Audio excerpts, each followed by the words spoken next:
Riwruoge makelo ne ratich oganda gwenge ma kadhowath nam chumbi koro sayo obila mag okwach kich kuom rem kao okang' mowinjore mar rakore gi njore mane onyiedhore kaunti ma Homa Bay kata bang' yudo maling'ling' e wach tulo ma kamano.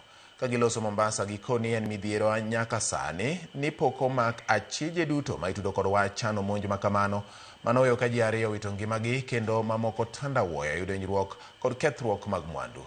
Bende ginyiso luoro ni joket mwandu kidek ringo dare kuonde ma lwenje mag siasa koro nyiedhore, gino ma kidek rocho uchumi mag kuonde ma kamago omiyo gikoni ma e kinde ma koro piny owacho onego kaw okang' mowinjore. Change the tactics.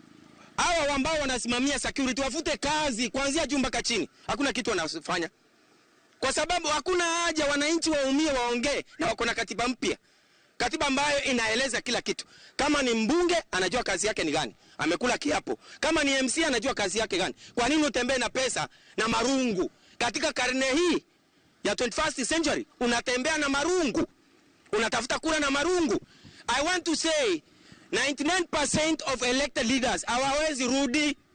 Vijana wamekasirika. Your Excellency, kama unataka kura yako, tafuta yako mwenyewe. Lakini hawa, they are taking you nowhere. NCIC ni kama mbwa koko. Hao kazi yao ni ya kuongea lakini hawaumi.